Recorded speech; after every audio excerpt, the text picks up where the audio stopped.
So today's panel, I don't have any relationship with the games as Lee slides, and I'm not going to take my pants off. Yeah, thank you, Pablo. But what we're going to do is we're going to do some sort of a game anyways, which we call Hot or Not.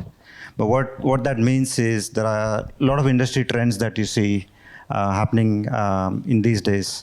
What we're going to do is we're going to take some topics, throw it to the panel members here, and see how they react. What is hot, what is not, and they're going to explain why it is according to them, and we'll pick one topic in there to elaborate further as well.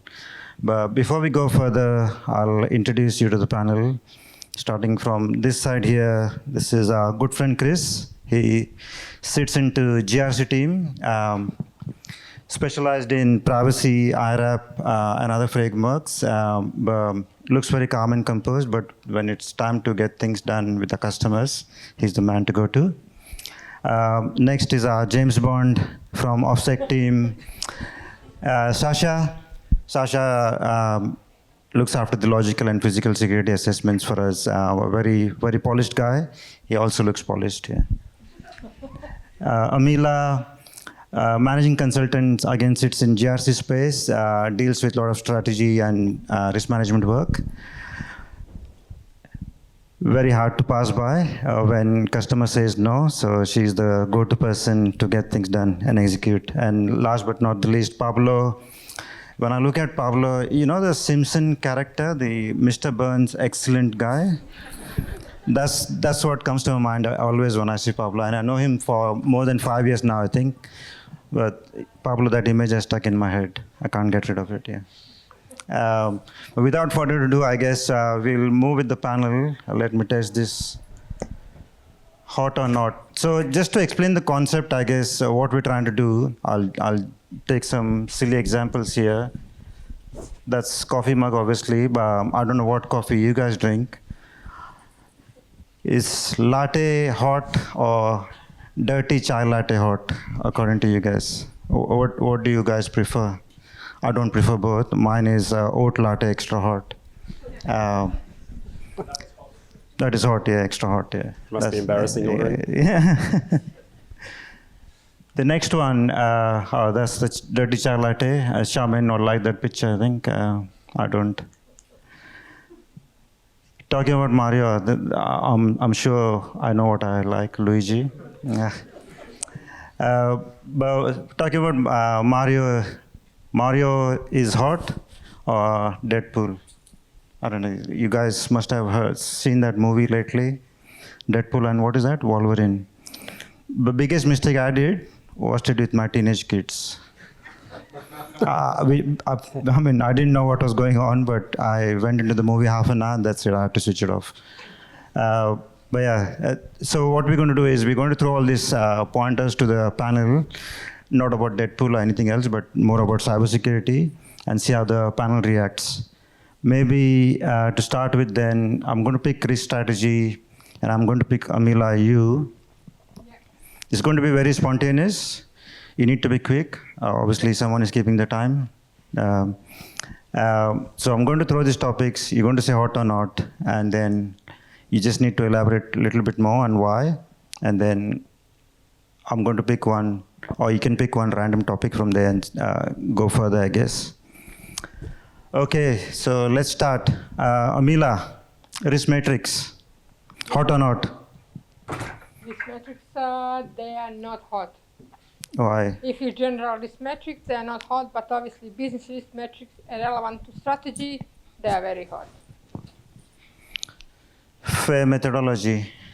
Fair methodology not hot because it's very good standard, but not accepted and adopted with many companies, and yeah, in this stage, not hot. Yeah, the mic is down.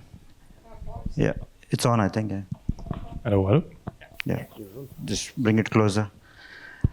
Risk strategy, risk management, hot or not, Amila? Hot, very Why? hot. Obviously, a lot of companies are putting strategy together, and part of strategy could be for next year, we're going to increase number of customers, we're going to increase revenue, But what customer need to include is actually risk related to that increase. And very often information security risks are not considered, but obviously it's enough to have one data breach, and then all of that goals and strategy goals will not be achieved because you're going to have financial impact, you're going to have reputation impact, and your goal to actually increase revenue is not going to be achieved. It's very, very important to align strategy with risk methodology and mitigation of the risks, especially information security risks.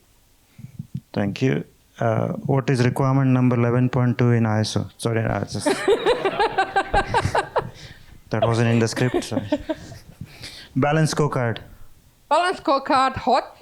They are very important. A lot of companies are using them, and they are aligning strategy with current processes that got in place, and they're covering 4 areas. That is learning and training, then customers, processes in operation, and finances. And applying metrics and measuring those metrics and how company is performing, and that will actually align with goals. If metrics are going in the direction they are expecting to go, then obviously strategy is going in a good direction as well. So feel free to jump in if anyone doesn't agree, hot or not. Moving on, risk appetite statements, Amila, hot or not? Hot, very hot. Risk appetite statements are very important to be defined in company and measured, and be in line with goals. Do you want to pick any and elaborate further, or you think you've done justice so far? I think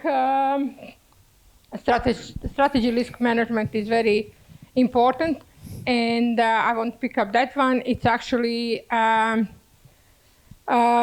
obviously risk management needs to be managed. Risks are evolving. Even if you think yesterday you covered all risks, they are all under control. You got assign everything is now not high, it's everything medium, moderate, and then next day you got things are evolving, changing in cybersecurity, and those risks needs to be regularly reviewed. If you're not reviewing your risks on regular basis, then most of your other strategy goals or direction that your company is going can actually start going down the hill instead of going the direction that you want to go. I was going to put something about AI, but I'll hold that thought because I know I'm going to cut Pablo's grass there. So I'll keep it for later. Let's move on to the next topic. Thanks, Amila. Security governance. Chris, Sure. what does IRAP stand for? Sorry, that's not in the script. You nearly got me. Yeah, governance risk compliance. Yes. Hot or not? Hot. It's in terms of organizations nowadays, it's imperative. It should be something that's in place for sure. ISO 27001, hot or not? It's hot. It's an easy way to lift the credibility of an organization, and it's such a widely known certification nowadays, not only within cyber but outside of. So it's definitely hot. Okay, I'll hold you to that after the last point. Essential 8, hot or not? Hot. Again, we've lacked for so many years just those low-hanging fruits that organizations can take on and put in place, and that's certainly fit the bill. It's made a difference. Just remember to elaborate on one thing, but sure. Let's move forward. Privacy impact assessments, hot or not? Hot.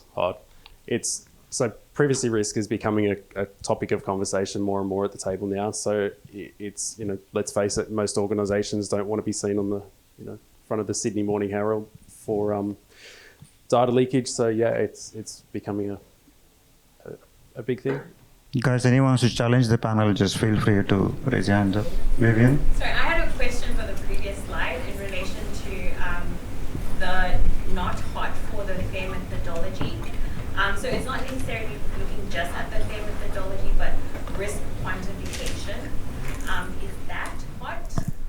This quantification is to be hot, definitely, and it can give better better view to company actually around cost, around for specific risks. So what would be the approach since the FAIR methodology wasn't hot? What are some of the approaches that we might consider in order to reach those quantification? Those balance cards, they are actually good way that you can actually quantify a lot of risk and define them in advance and follow as your company following and improving processes. And I guess when it comes to FAIR, I think the whole organizational culture from a risk management point of view should be a bit more mature as well, because unlike the basic risk management frameworks that we have, FAIR is not something like you can just take and apply. Take some time, take some maturity as well. Amila? Yeah, You agree? I agree. So I'm hot. Yeah. I agree with that as well. IRAP assessments, Chris, hot or not? Oh, look, I think it has to be said it's hot. It's my bread and butter, so it keeps me in a job, right? That's the most important. But look, it's that independent assurance, and not only that, it's starting to push outside of just governance now. There's a fair amount of technical controls within, IRAP that are looked at and challenged now, so it's quite important. Okay.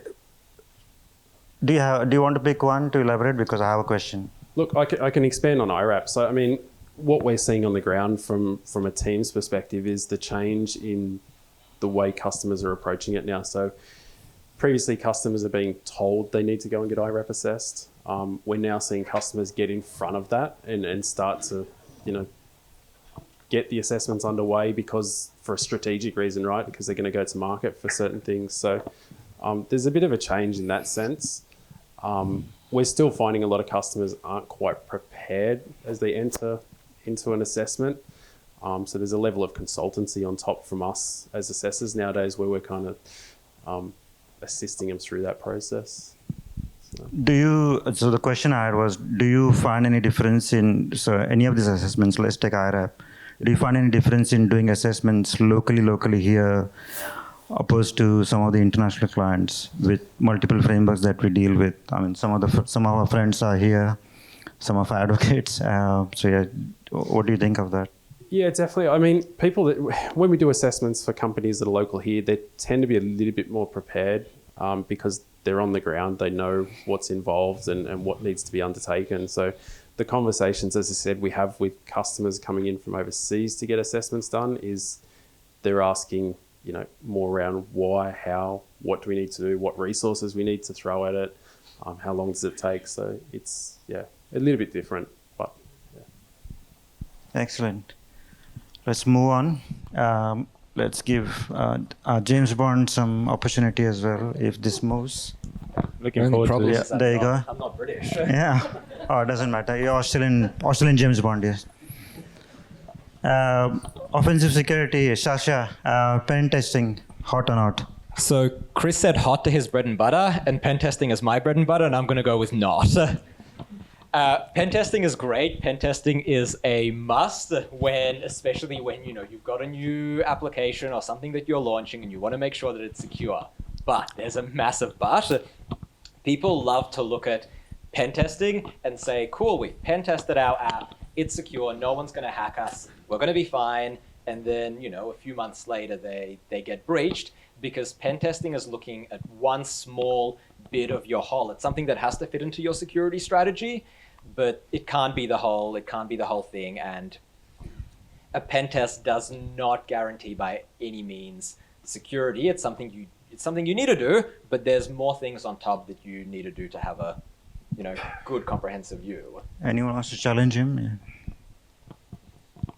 Good. No one likes pen testing. Yeah. Purple teaming, hot or not? 50-50. I like purple teaming. I like purple teaming. It's a great thing to do. A lot of people seem to think of purple teaming as a halfway point to a red team. It's actually the other way around, at least in my view. You got to get that red team done first to identify all your controls, and then do the purple teaming identify your lack of controls, and then do the purple team to improve them. It's something that can be quite time intensive from a customer side as well. It's not, a red team is easy. You can set and forget and let the red team do its thing. The purple team, you've got to be with them the whole time. So it's an amazing tool if it's being used properly. Actually, do you want to explain what is difference, red, purple? Yeah, that's a very good question. We love our colors. Red teaming is, and I think we're going to talk about red teaming, but red teaming is when you have a team who challenges your organization in its entire security posture by adopting the mindset, adopting the approach of a potential attacker, a potential adversary, and they're going to say, no holds barred, if I was going to be attacking this particular client, how can I get in? How can I actually do that? And that includes a lot of things, because we're not limited in a red team to just attacking that web application that we spoke about in pen testing. Now we're looking at how well are the staff trained, how good is your physical security, how good is your process for dealing with potential security incidents. And it's a thing where you get this red team to go and attack your organization. No one in your organization other than one or two people really know it's happening. And so you get a really good holistic picture of, can we withstand an attack or not, and where can we improve on? The purple team is, it's a mix of red and blue. And now you're doing that red team, but you're doing it out in the open. You're sitting with the SOC, with the blue team, and showing them what you're doing so they can go, hey, we saw that attack happen, or we didn't see that attack happen. How can we adjust what we do and how we work to catch it? So it's a much more collaborative exercise. So I might ask this just for formality. Red team hot or not? Yeah, red teams are hot. Yes. Red teams, look, red teams really are the only way, in my view, that you're going to get a good understanding of your organization's overall security posture. There are a lot of things that you might not know are there or might think are completely secure, but until you go and challenge those assumptions and actually put it to the test, you don't know. It's a bit of a hope and prayer, and a red team lets you test that and go, yes, we are secure, or no, we have to improve. Okay, what does CREST stand for? Sorry, no, that's not here. Adversarial mindset, hot or not? Yeah, very hot. It's part of the red team, right? The adversarial mindset is about thinking like that attacker and putting yourself in their shoes. It's very hard to do, because every single person here, when you're working on your company's security, you're bound by a rule set, you're bound by your scope, and an adversary isn't, right? Adversaries have no rules.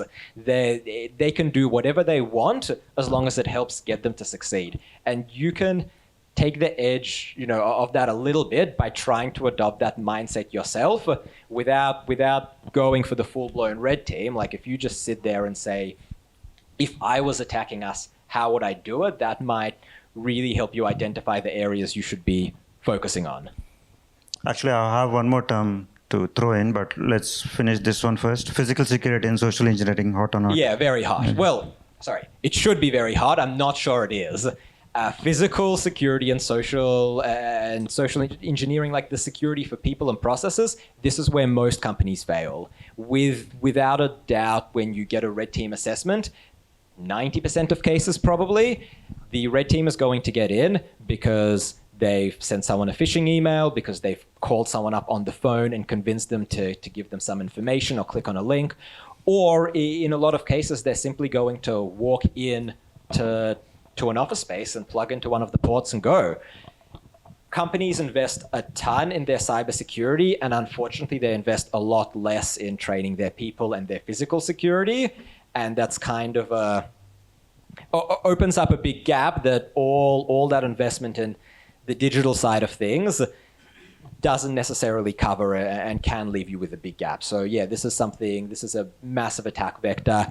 Maybe not for every single company, but anyone who works in government or law or healthcare or anything where you're working with confidential information, yeah, that's a big attack vector. So if you look at all these terms, I have one more thing to throw at you, but if you look at all this, like we've often done red team, which includes physical security, social engineering and all.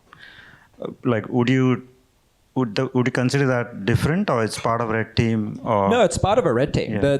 That's the beautiful thing about a red team is, as much as possible, it needs to be an exercise with no holds barred, everything is allowed, within legal and ethical boundaries, but it needs to be a no-holds-barred exercise so you can get a true picture of your security. Because if the adversary that's going to hack you is going to do that by walking into your building, posing as a delivery person or repairman, then the red team should do that as well. And the red team should identify that, hey, there's some lacking controls that need to be implemented around screening people coming into facilities. Yeah, the red team includes pretty much everything on this. That's what I thought. I have one more term to throw here, but I mean, we're all talking about AI, so I have to talk about AI. Compromise assessment and AI. Like, do you see any trends? I mean, first of all, I want to know what is compromise assessment compared to all these things.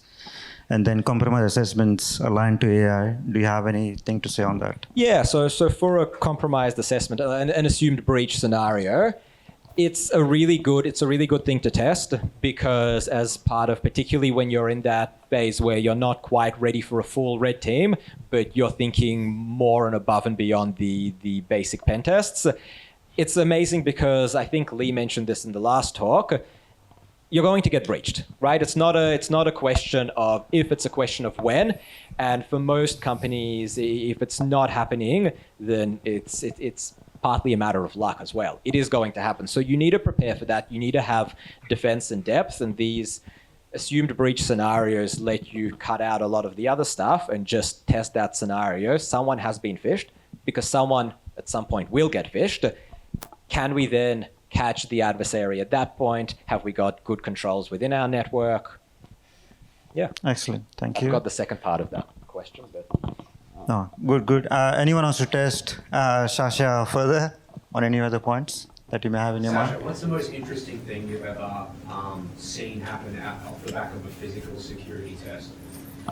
The most interesting thing I've seen happen, I'll tell you about one of my favorite physical intrusions that we've done. It was part of a red team, and the reason I really liked it, it was for a big company which had 3 or 4 facilities or buildings in one facility, and we found during our reconnaissance phase that a lot of their CCTV was actually from an older vendor, wasn't supported anymore, wasn't getting updates, and had a few vulnerabilities, which meant we could, from just sitting in a car in their parking lot or outside, anywhere near the facility, we could connect to a lot of their cameras and actually see what's happening inside the facility, which meant that when a few days later we decided to go in the evening when there shouldn't be too many people there, we could look at those cameras, we could have someone sitting there and monitoring and seeing if the security team is leaving their little guardhouse to go and do a patrol of the building, or if they're staying put,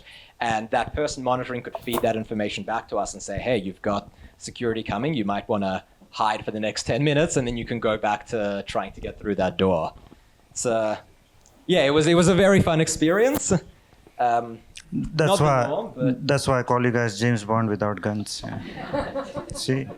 That explains. So you had a question there. Yeah, I'm actually writing a paper for our board at the moment who feel very strongly about the topic of cybersecurity, but I'm trying to look at physical security because we've got some site expansions happening and there's some investment in getting the physical security right.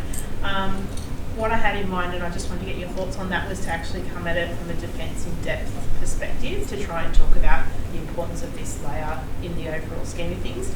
Do you have any suggestions on whether that's a good way to tackle it, or would you go a different way? Look, it 100% is, because it's the whole view of all the investment and everything you're putting into the digital side of things in the cybersecurity will actually mean nothing if someone can walk through the front door. And yeah, the defense in depth applies there as well, because you've got layers within your building too. It's one thing for someone to walk into your office space. It's another thing for them to walk into the IT offices. It's a third thing for them to get into the actual server room if you've got, servers on-prem. So yeah, that's a good way of looking at it. Security has to take everything into account. It has to be cyber and digital and social and supply chain. Yeah, it has to be taken as one package. I think just from a board perspective, cybersecurity is just constantly drilled in for them. So, and certainly in our organisation in human services, there isn't really people who are responsible for the physical security. So the question is, well, is that an IT role or is it a facilities role? Or, so getting investment into that area it just seems to me to be sensible because, as you said, if people can walk in and just steal your data, you can have the best cybersecurity as possible, but if people can walk in the front door, it doesn't help. Yeah, it means nothing. My view very much is the security as a whole needs to sit with one department or one person to be responsible for cyber and physical and social, so that they can do that comprehensive planning.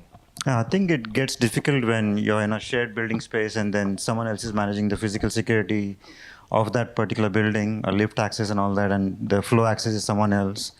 I mean, I don't know how we could tackle that depending on the situation, but one thing I can think of, Pablo might remember, we did a physical security assessment for one health provider, private health fund provider. The best way we tackled that was, we did a lot of things, including getting access card from the coffee shop downstairs where we could go up and access the floor and all that. I don't know if Karan is here, but one of our directors, he was doing this testing as well, got involved. He actually managed to stay in the boardroom the whole night because of the coffee machine access card. And we planted recording device in the boardroom and showed the board next day. Obviously, this is all happening with permission. Showed the board the next day the recordings that we could manage to get. That automatically sorted out who has responsibility for what. When things fall apart, yes, people get their S together. Yeah. Okay, thank you, Sasha. Just cognizant of time. I need to point here. Yes. Compliance, security, AI, secure by design. Pablo, you packed a lot there. Let's test it out. Compliance is a security, hot or not? Yeah, compliance never been hot, Prashant. I can't recall a time when compliance was hot. However, they're not mutually exclusive, right? So you can use compliance as a lever, a driver, to have a good baseline of security. So they're not mutually exclusive. Just keep that in mind. So not hot, but could be. So compliance is hot, security is not, or? Yes. Yes. Something like that. Okay. Anyone? Let's move on. Anyone agrees, disagrees? Yeah. Secure by design, hot or not? Yeah, it's definitely hot. Yeah. With incidents like the one we experienced a few months ago with CrowdStrike, is becoming front of mind. Secure by design, not just internally for organizations to consider, but also to us, your vendors. How secure is your product? Do you embed security as part of what you do, or is it just an afterthought? Right? Because there's a lot of value shifting left of considering security as part of your design process. So yeah, hot and becoming hotter. Any experiences from anyone in the audience? It's easy to do, hard to do with whatever happening in your organization? It's hard. It's hard. Yeah. It's bloody hard. Yeah. PCI SSF, maybe you want to... It's a bit of a mouthful. Yeah. Let me explain. So PCI SSF, it stands for the Software Security Framework, and it's basically a set of good practices that helps you improve your software development lifecycle. And we wanted to bring it up here because it's becoming hotter. Not just for PCI, not just you can use SSF to drive your compliance, but also to help you drive improvements in software development end to end. So a lot of our clients are coming to us and saying, look, it's really not enough what ISO says that I should be doing for SDLC, or what NIST says that we should be doing. What do we do here and how do we do it? I need some more detailed guidance. Look it up. PCI SSF provides a good answer there. So it's hot? Yes. Okay. At least for me. AI governance, God, that's... Yeah, I don't want to create controversy, controversial, but right? Hot or not? Yes. Let me break the rules here and ask you, Prashant, AI governance. Cheers. Is it hot or not? That then concludes the panel. Thank you. Oh, sorry. AI governance, yes. Look, in my view, every organization is a very, very early stage because I'm not an AI expert. For someone to become an AI expert, I think it will take a while, but there are a lot of unknowns. We don't know what we're going to fix. There are a lot of international standards like ISO 42001, which gives you some guidance. And if you look at the standard, there are 3 key principles in that. It doesn't talk about security, but fairness, transparency, effectiveness. Those are the key ones, and that comes mainly from the EU Act, which they've tried to model onto. the overarching aspect of all that, all those three principles is privacy and security. But again, let's not forget the AI models. There is machine learning, yes, but the AI models are developed by humans to do more than what humans can do.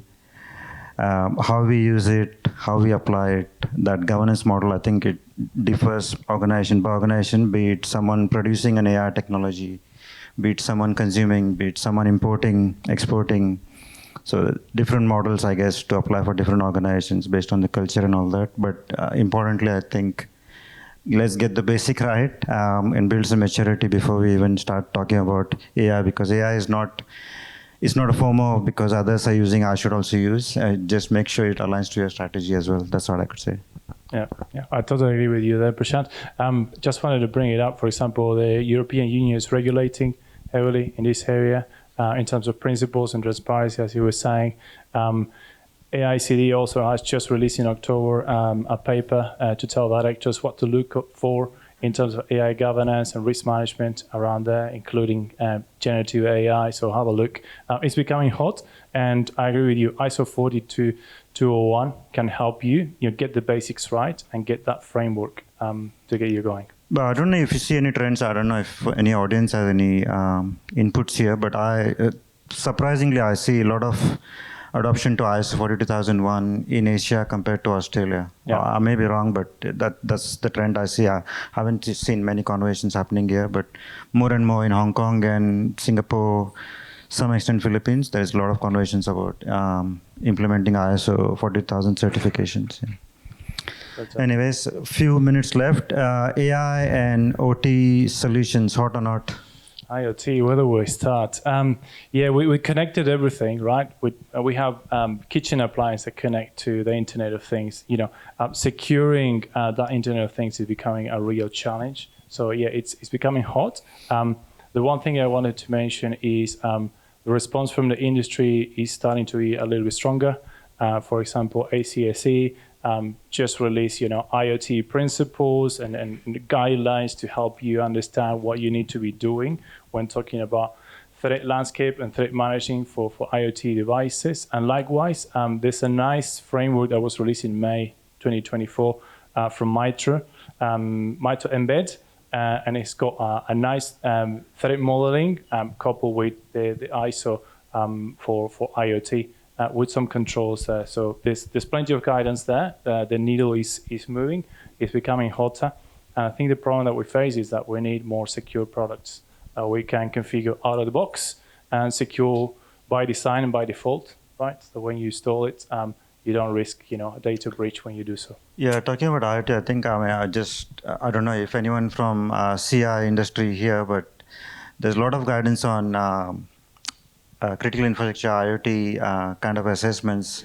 In Singapore, Cybersecurity Agency has released a very good risk assessment framework, just focusing on CI and IoT.